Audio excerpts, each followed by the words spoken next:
at number 5 we have Renault. Renault is a demon that you could learn a lot from, and he goes by the name of Renault. This demon is a Marquis and Great Earl of Hell who commands 20 legions of demons, so he's a great leader. There isn't too much known about Renault's appearance, only that he is depicted as a monster holding a staff, but let's not judge a book by its cover. When possessed, he instructs you about the art of rhetoric, which is the effective and persuasiveness of speaking and writing in order to captivate your audience, as well as other compositional techniques.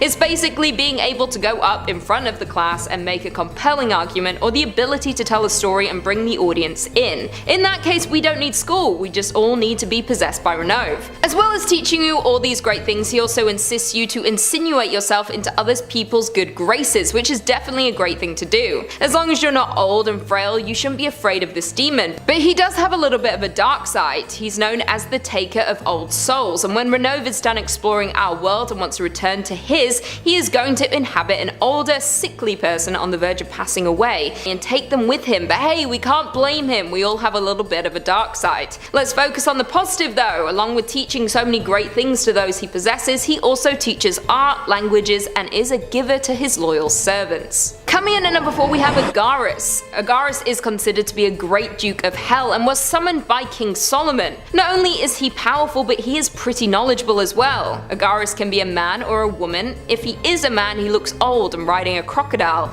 Another accounts say that he can be seen carrying a hawk on his fist, and when he is a woman, she's young and beautiful. Along with many other demons, Agaris is a teacher, and I promise you will learn more being possessed by him than any other demon. Humans tend to let Agaris in to visit or be fully possessed because he is very convincing and he feeds off of the knowledge and power he can get from you. So you know you're intelligent and powerful when Agaris comes your way. Kind of an ego boost if you ask me, and I am here for it. Also, if you have an enemy, Agaris has the ability to start earthquakes and also grants noble titles, so you could end up being a prince or princess after your encounter. Another really cool thing Agaris does to those who are possessed by them is that he will teach you every language in the world, especially curse words, which is super fun. If you get lucky enough to be possessed by the demon Agaris, you will have enough knowledge for a lifetime. Coming in at number 3 we have Asmodius. This demon, Asmodius, is the demon of carnal desire, or as we like to call it, lust, and is to be considered the prince of all demons. If you're a man, you should be safe because he likes to fixate on one woman, often one that was married, and strikes before the consummation begins after the wedding night. The story goes that this happens to one woman 7 times and on her 8th husband, because you know Asmodius can be very jealous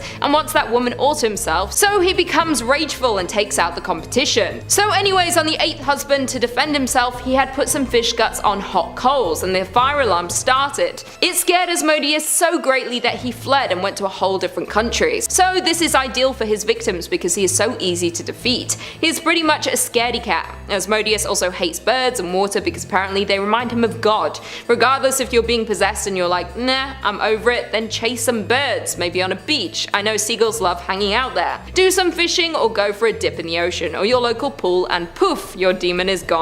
Asmodius is pretty popular in mainstream media as well, appearing on the hit show Lucifer, being the Prince of Hell, and is also the main antagonist in the horror film series Paranormal Activity. Asmodius is also featured in many books, most popularly The Tales of Tartarus, and the whole book is based on the demon himself, Lucky. And he also comes up a lot in the very popular game Dungeons and Dragons. So if you're going to summon a demon just for fun of it, I would definitely lean towards Asmodius, or if you're too scared, just go check him out and all the hits he is featured in. Coming in at number 2 we have Belfagore. Belfagore is a very famous literary figure. In fact, he stars in the 1960 play The Marriage of the Devil, written by John Wilson. And fun fact, his sacrificial offering is excrement, so it's very easy to summon him, whether you want to or not. Some fun facts about Belfagore are that a 1970s Polish utility airplane named their plane after him because of the strange look of it, and the noise the engine made. He also appears in the final season of the hit TV show Supernatural, as well as being a reoccurring character in the popular video game series Megami Tensei, and there is even a death metal band from Austria that is named after the demon. Belfagore is tempted by laziness and is the chief demon of one of the deadly sins known as sloth. It is also said that he taunts men in hell by telling them the only true reason they're there is because their wives have sent them there. Belfagore goes above and beyond to prove that there is such a thing as a happy marriage and that men are just weak and sinful and continue to wander Earth looking to find a happy marriage.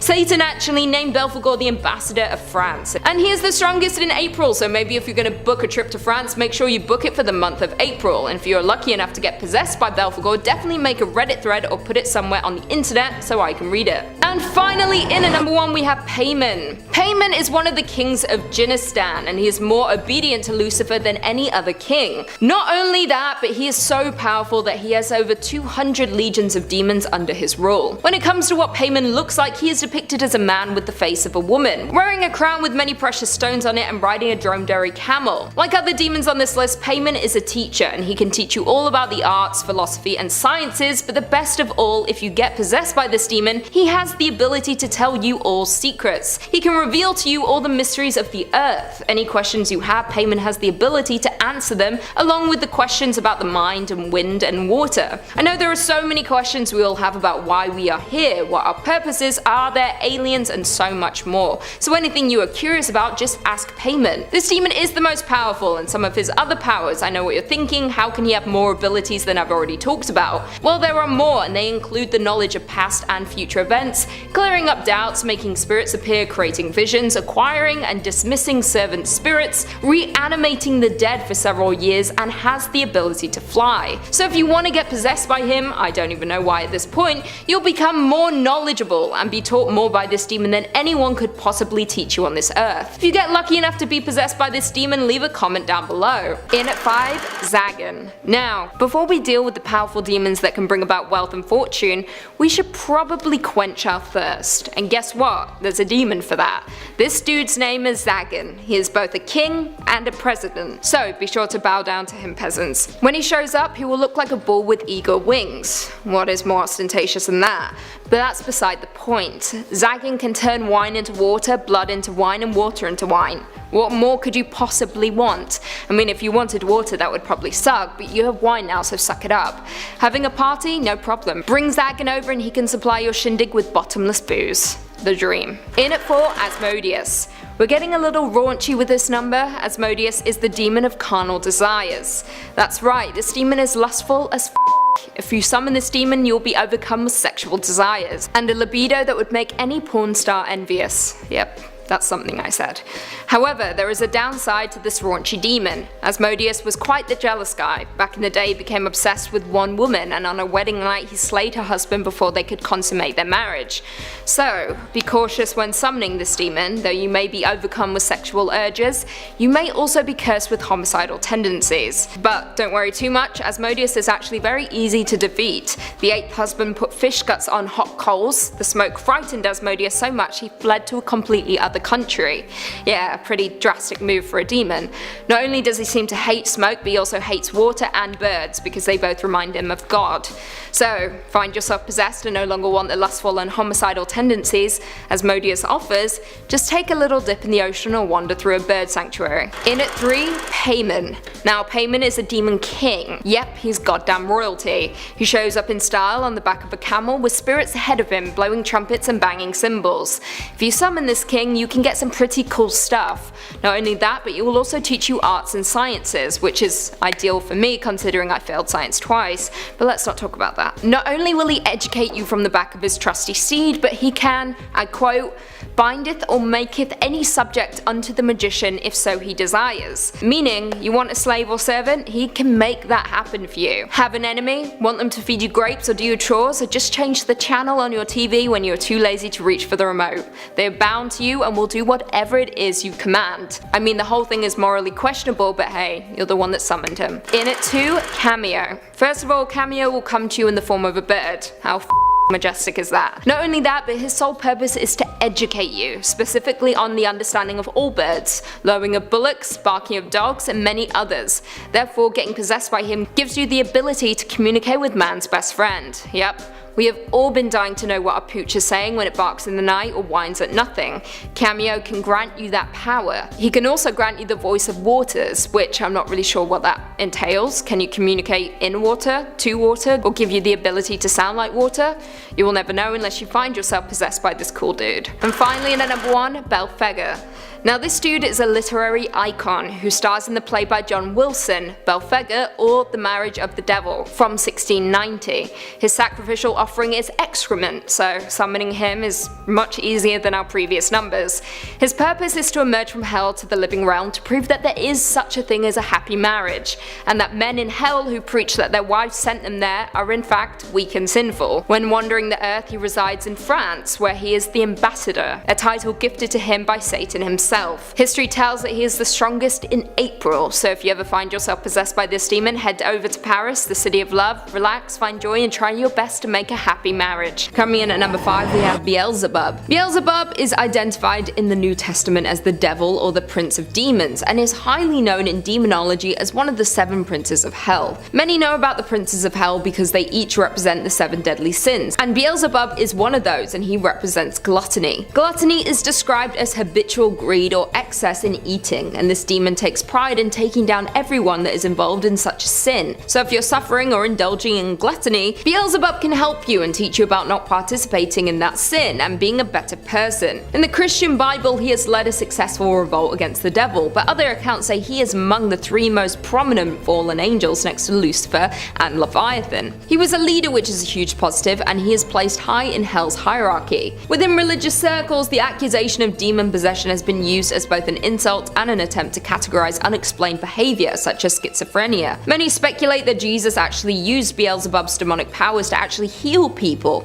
but others have said he uses his powers as an act of extreme nature. Regardless, he has done good things and has the ability to heal people. Another significant ability of Beelzebub is that he is capable of flying, and many refer to him as being the Lord of the Flies. Many accounts of this demon have been in early history and biblical reading, but in modern times he is considered to be one of the most famously depicted demons in pop culture. So even though he may have done some evil, he is one demon that would definitely want to be possessed by. He will teach you how to lead the masses and teach others. Coming in at number 4, we have Leviathan. For Canadians, I know what you're thinking. Oh, isn't this a ride at Wonderland? Yes, but we are talking about the popular demon who is a sea serpent highly noted in theology and mythology, and he encapsulates the space of the material world, so this demon is highly recognized and highly respected by many. As long as you stay far away from the seas and oceans, then you should be safe from this demon. It is reported when he is hungry, he brings the sea to a boil, and that brings his food to the top where he feasts. It's also reported that no living creature could endure the odor of this creature. In the 1969 version of the Satanic Bible, Leviathan has represented the element of water, and is listed as one of the 4 crown princes of hell, which is a high honor, and many look to him for advice. Being such a highly noted demon can cause rumors of your true intentions. He only endangers ones who endanger him and his beliefs, so like Beelzebub, as long as you're doing the right thing and not participating in the 7 deadly sins, you should be safe. This demon is one of the 7 princes of hell, meaning that he is considered the demon of one of the 7 deadly sins, and that is envy. Leviathan is mentioned in several Hebrew Bibles and is depicted in those readings as an embodiment of chaos,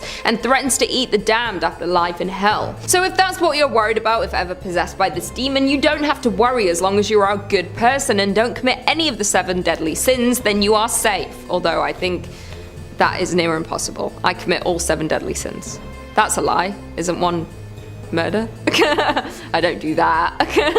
There is a legend that refers to Leviathan as being created to procreate by God, so there are many speculations of this demon, and if he is truly evil, or if it's just all an act. In today's day and age, the word Leviathan has come to refer any sort of sea monster, and from the early 17th century has been referred to overwhelmingly powerful people or things, so if you ever come in contact with this demon, it would bring you more positive than negative, that's for sure. In at number 3, we have Mamon. Many can relate to this next one on this list, which is the demon known as Mamon, who is considered as the god of money in the Bible, but later is considered to be a false god. In the New Testament, it's commonly thought that this demon represents money, material wealth, or any entity that promises wealth, and is associated with the greedy pursuit of gain. Unfortunately, today many people are overly concerned with these things, and the world revolves around money and material wealth, but if you get possessed by this demon, he can bring you all that and basically set you up for success because you know everyone loves money, and Mamon can bring you that, and so much more. Mamon is joined joined by the previous two demons on this list as one of the 7 princes of hell, and represents one of the deadly sins, which is greed. Christians began to use the name of Mamon as a pejorative, a term that was used to describe gluttony and unjust worldly gain in biblical literature. It is believed by many that Mamon was based off of the Greek god Plutus, and the Roman Displater because Plutus in the Divine Comedy as a wolf-like demon of wealth, wolves which are associated with greed in the Middle Ages. Thomas Aquinas describes the sin of avarice as Mamon being carried up from hell by a wolf, coming to inflame the human heart with greed. In the past, greed and materialism were much more looked down upon, but today it's seen as a normal thing, and back in the day many referred to Mamon as a representation of excessive materialism,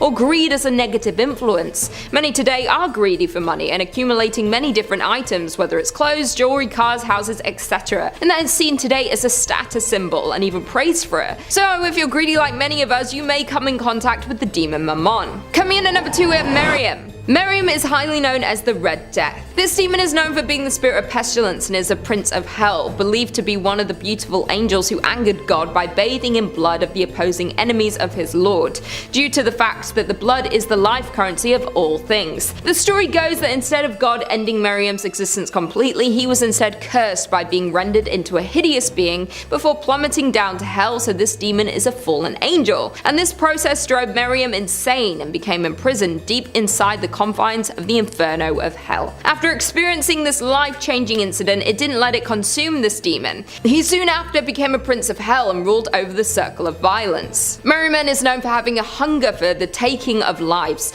and in the process encourages to commit violence upon oneself and upon others. Many people he comes in contact and possesses are criminals and those who get enjoyment from causing others pain, so that he can give them a taste of their own medicine. As long as you're not a part of these groups, you are safe from this demon, but if you cause others pain, you will probably get possessed by Miriam. And if you're one of the lucky ones to get this opportunity, he will take the power and strength from you to gain more power to make up for the loss of much of his power centuries ago. But when you follow and worship him, you too will gain strength and power in yourself. So this demon is definitely one you would want to get possessed by to get the chance to learn and gain more powers from him and be able to learn many of the powers he possesses. But don't commit violent acts, is my point, because this is baffling. And finally, in at number 1 we have Lucifer. He is yet another prince of hell who represents one of the 7 deadly sins, pride, and is one of the most well-known princes, who is Lucifer. This demon has many different powers and abilities such as immortality, superhuman durability, strength, reflexes, agility, shapeshifting, spirit communication, and of course possession. His story starts by him being banished to hell by God for rebelling against him and trying to overthrow him, but this made Lucifer a true leader, becoming very high up in the ranks in hell. In the Satanic Bible, Lucifer became widely known as the Lord of the Air,